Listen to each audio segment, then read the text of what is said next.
Today we're going to answer the question, how do I get started selling stock video using Blackbox?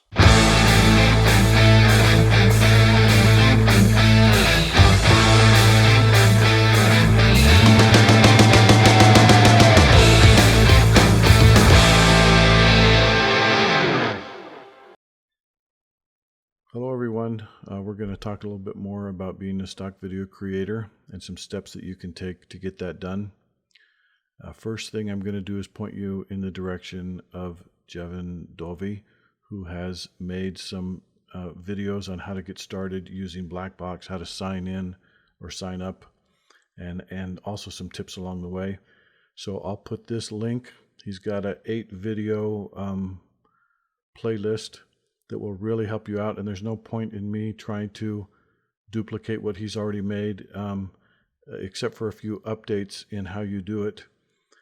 This is where you need to start, and this will help you decide if you want to take this step or not into joining Blackbox. Now, if you watch these and then you've decided that you do want to give it a go, the next thing you need to do is go to Blackbox Global. I'll also put a link, but it's just Blackbox Global.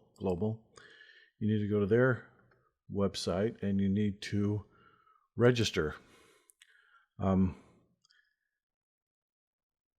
Good. So I went to register, and what you do is you fill out an application form and send it in, and they're also going to ask you to make a demo reel.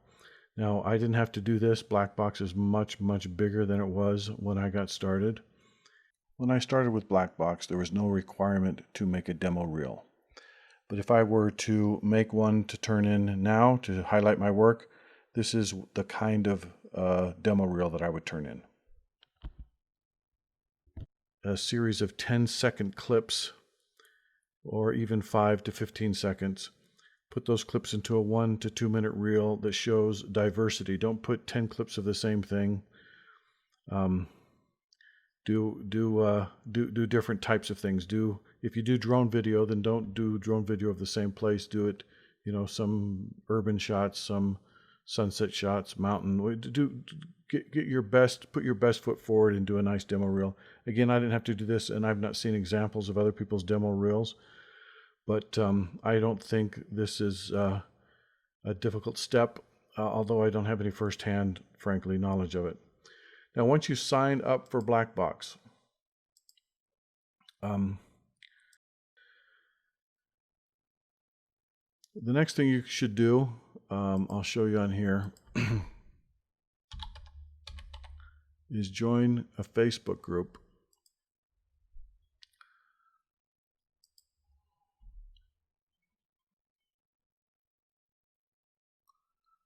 called Blackbox Global. Blackbox.global members. Join this Facebook group. There's a lot of good discussion in here about selling stock footage, creating stock footage. Sometimes like this, people will put this up and say, I'm looking for somebody who can do the metadata for me. Is this clip good? Sometimes you'll see stuff like that. You'll see people talking about their sales, and this guy, Alesh, just passed the $10,000 in sales mark. So you just pick up a lot of going here. And let me tell you something about this Facebook group. This is the most friendly, happy, helpful Facebook group that you're ever going to join. I've really found it to be supportive, and it feeds off itself. People are supportive of each other. That's probably going to be one of your best resources. Now, once you're into Blackbox, you need to go over to the Help tab, and you need to read the Blackbox User's Guide, Frequently Asked Questions. I would read all of these, and here it even hooks you up to Jevin Dovey's Blackbox overview. But I've already given you that. So you definitely need to study this stuff. A lot of times people ask questions that are easily found just because they're right here. But you need to know the difference between commercial and editorial. you need to know when you need to attach a release. When do you need a model release? When do you need a property release? All the releases can also be found here in Forms and Templates. You got a model release, a minor model release, a property release. Of course, you don't need to know how, and these are easy to use. I just downloaded one here, and we'll go ahead and open it. And you can print this out and just fill it out and attach a picture. Now, if you want to make it even easier, I recommend you download an app called Easy Release, and it is a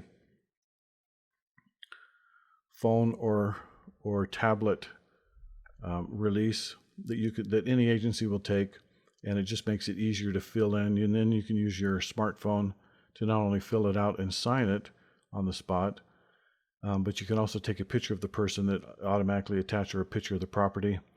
But you need to know when to use these releases and when you don't need the releases. Once you get started, you need to set some boundaries, expectations, and goals for yourself. I think that it's easy to get discouraged when you start on a new thing like this if you don't get immediate sales. So perhaps you should set goals that don't include sales in the beginning. Maybe your goal is to upload 10 quality clips, or your goal can be to work 1 hour a day or 5 hours a weekend or something like that. It's easy to get burned out if you just plow into it and work dozens of hours without, and your work won't be good. So I like to set goals and boundaries for myself. A lot of times I'll say, okay, this week I'm going to put 5 hours into stock video, and it's going to be good 5 hours. Not when I'm tired, not when I'm hungry, but when I can focus on it and do 5 hours of quality work. And that can be your starting goal. That can also be your measurement of success. Don't measure your success initially by the sales, because it's going to take probably a month or two before you get your first sale if you're good. Now, some people have sold right away, and some people have started out really slow, and then their sales have picked up.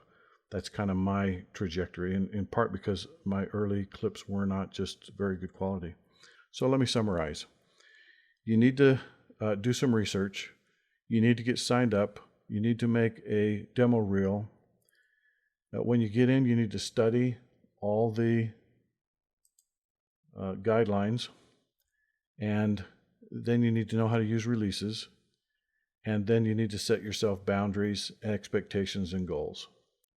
I'm going to end this with some clips that I filmed this morning for stock video, and hopefully this can help and inspire you. Have a good day.